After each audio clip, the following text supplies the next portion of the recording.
कितने लोग बेरोजगार हो गए हैं ये गैस सिलेंडर के कारण। आज जितने भी छोटे छोटे दुकान थे रास्ते के ऊपर, मध्यम वर्गीय लोग वहां पर खाना खाते थे, जाकर के चाय पीते थे, आज सब सारे दुकान बंद हो गए। जैसे लगता है निर्वाचन कमीशन तो उनके पॉकेट का है, इसीलिए बोलते हैं अब की बार 200 पार, कभी बोलते हैं 400 पार। अच्छे दिन का नारा था, पर इतना पूरा दिन शायद देखना पड़ेगा, ये इसीलिए इंजन रेडी नहीं था। पब्लिक को बहकाने के लिए, एप्स्टीन फाइल से ध्यान हटाने के लिए गैस कर दिया। रेस्टोरेंट बंद होने वाला है, जो हमारा हाउस होल्ड किचन है उसमें भी ताला लगने वाला है। पश्चिम बंगाल में ये एलपीजी गैस को लेकर जो क्राइसिस क्रिएट हुआ है, इस चीज को लेकर कांग्रेस आज सड़कों पर उतर आए। अब जैसे कि देख रही है, यहाँ पर एलपीजी सिलेंडर का पिक्चर है और हाथ में जो पोस्टर है उनके ऊपर जो लिखा हुआ है ये एलपीजी गैस। ये क्राइसिस नहीं होना चाहिए था। बीजेपी गवर्नमेंट के ऊपर उन्होंने क्वेश्चन उठाए, उन्होंने सवाल उठाया कि ये जो युद्ध चल रहा है इसके वजह से क्यों आम लोग ये एलपीजी का क्राइसिस जो हो रहा है इसको फेस करेंगे। कांग्रेस आवाज उठाए इसके बारे में। एलपीजी गैस सिलेंडर नहीं मिल रहा है, इस वजह से क्या प्रॉब्लम हो रहा है? बहुत प्रॉब्लम हो रहा है। आज देखिए यहाँ पश्चिम बंगाल में भी जितने भी दुकान है गैस सिलेंडर सब जगह से हटा दी गई है। महंगाई एक साथ तो 60 रुपये बढ़ाया, उसके बाद जब तक 25 दिन नहीं होगा तब तक हम गैस बुकिंग नहीं कर सकते हैं, गैस हमें नहीं मिलेगी। पहले तो सबसे पहले किरासन तेल हटाया, उसके बाद आज गैस भी हटा देगा, तो आखिर मुश्किल होगी मध्यम वर्गीय परिवार। कितने लोग बेरोजगार हो गए हैं ये गैस सिलेंडर के कारण।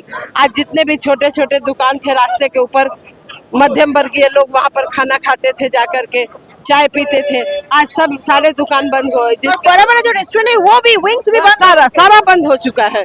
बैंगलोर में तो 900 रेस्टोरेंट बंद हुए हैं एक साथ में। ऐसा है कि स्टूडेंटों को खाना नहीं मिल रहा है। बैंगलोर में हमारे बच्चे नौकरी करते हैं, वहाँ पे कहीं खाने का ठिकाना नहीं है आज। तो ये मोदी सरकार की नाकामयाबी है कि आज वो अमेरिका का इतना ज़्यादा दलाली करने लगे कि दलाली करते करते अपने देश को ही बेच दिया उन्होंने। और किसी ने तो बोला 25 दिन नहीं, 1 महीना 1.5 महीना तक लिंक नहीं है, बुकिंग नहीं है, बुकिंग ही नहीं है। बोलना बहुत मुश्किल। आज तो हमने एक वेंडर्स को ही पकड़ा, बोला बहुत मुश्किल है, हम क्या बताएं, हम खुद ही नहीं, हम लोग को पता ही नहीं है कि कब तक कैसे आएगी। तो ये अवस्था है। तो इसके नाकामयाबी के लिए हम लोग कांग्रेस के तरफ से सड़क पे उतरे हैं। कुछ मतलब बीजेपी सरकार से कोई उम्मीद है? कोई उम्मीद नहीं। आप तो देख रहे हैं, नोटबंदी किया, काला धन लाऊंगा, उसके बाद आप देखें एक के बाद एक तुगलकी फरमान जारी होता है। महिलाओं बेटी बचाओ बेटी पढ़ाओ की बात करते हैं, आज महिलाओं को सुरक्षा कहाँ है? इनके मंत्री लोग तो महिलाओं को के साथ बदतमीजी करते हैं। आपने देखा खिलाड़ी, जब महिला खिलाड़ी आती है तो रेड कारपेट बिछाया जाता है, उसके बाद उसी महिला के साथ क्या होता है तो ये है उनकी महिला विरोधी, बेकारी विरोधी, गवर्नमेंट जॉब नहीं, प्राइवेट सेक्टर में जॉब नहीं, युवा बेरोजगार है। आज हमारे देश की ऐसी स्थिति है कि बहुत ही संगीन अवस्था चल रहा है। उसके बाद जाति और धर्म की राजनीति, उसके बाद देखा आपने यूजीसी नेट ला करके स्टूडेंटों के साथ क्या हो रहा है। तो जितना भी बोला जाए, बीजेपी जो जितना बोलते थे सिर्फ जुमलाबाजी इनकी है। बीजेपी बोल रहा है 26 में बंगाल हासिल कर ले। एकदम इससे पहले भी कहा था अब की बार 200 पार, 70 पार नहीं कर पाए, तो उस बार तो 70, इस बार तो हमको लगता है 60 नहीं पार कर पाएंगे। जो हालत है उनकी, आपस में ही उनकी इतनी बनती नहीं है, वो कैसे बोल सकते हैं? जैसे लगता है निर्वाचन कमीशन तो उनके पॉकेट का है, इसीलिए बोलते हैं अब की बार 200 पार, कभी बोलते हैं 400 पार। तो उनके कहने से तो नहीं होगा। आज मैं मॉर्निंग वॉक में हमने देखा कि जनता आपस में बात कर रही थी कि बहुत ही खराब अवस्था है, हम लोगों के व्यापार को खत्म कर दिया गया है। तो आज अगर इस स्थिति में बीजेपी किस तरह से दावा कर सकती है कि वो पूर्ण बहुमत में आएगी? चलो, पश्चिम बंगाल में ये एलपीजी गैस को लेकर जो क्राइसिस सिचुएशन आप लोग फेस कर रहे हैं, इसके बारे में क्या बोलना चाहेंगे? क्योंकि बीजेपी गवर्नमेंट से क्या उम्मीद है? कोई उम्मीद नहीं है। नरेंद्र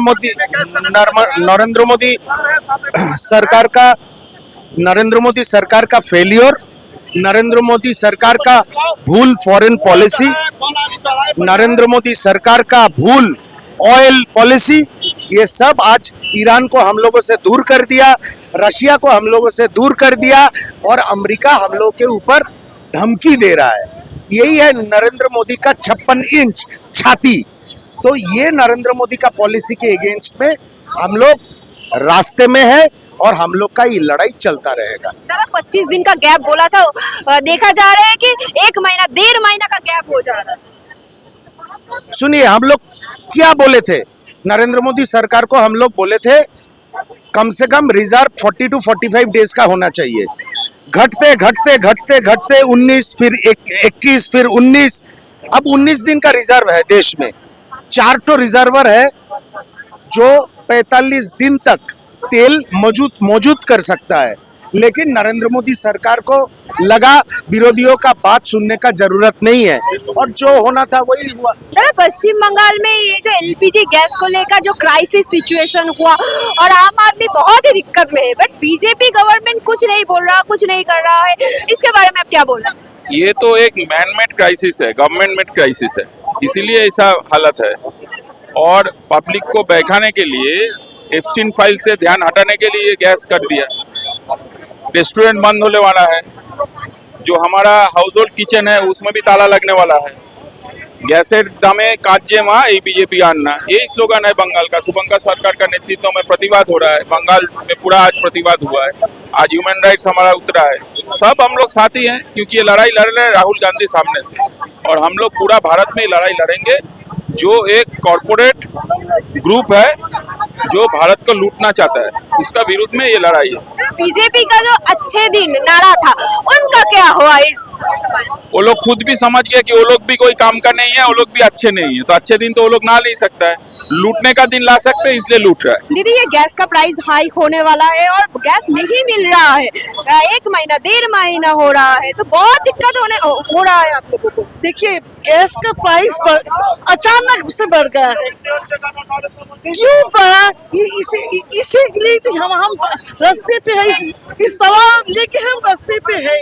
हम जानते हैं कि ये युद्ध चल रहा है, पर ये वॉर तो अचानक होता भी है। ऐसा सिचुएशन पहले भी हुआ, ये नहीं कि ये एक सवाल अभी न्यू कोई नया समस्या आ गया, ऐसा नहीं। नोटबंदी जैसा कोई समस्या तो ये नहीं है क्रिएटेड, ये होता है।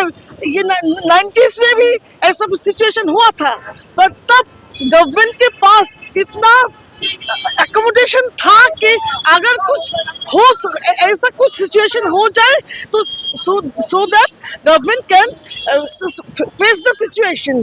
पर आज ऐसा चल रहा है कि हम देख रहे हैं कि कुछ भी हो, चाहे नोटबंदी या और कुछ भी, गवर्नमेंट किसी सिचुएशन के लिए प्रिपेयर्ड नहीं है, अनप्रिपेयर्ड है। इसीलिए ये सोच को हम धिक्कार कर लेके हम रास्ते पे है। कांग्रेस आज हमारे जो एक विंग है, ह्यूमन राइट्स विंग, आज रास्ते पे उतर रहे हैं। पूरा कांग्रेस भी रास्ते पे उतर आएगा। कोई उम्मीद है सरकार से, बीजेपी सरकार से? कोई उम्मीद तो कुछ नहीं है बीजेपी सरकार से। अच्छे दिन का नारा था, पर इतना बुरा दिन शायद देखना पड़ेगा, ये इसीलिए इंजन रेडी नहीं था। चलिए, हमारा नसीब में ही था शायद ऐसा प्रधानमंत्री देखना।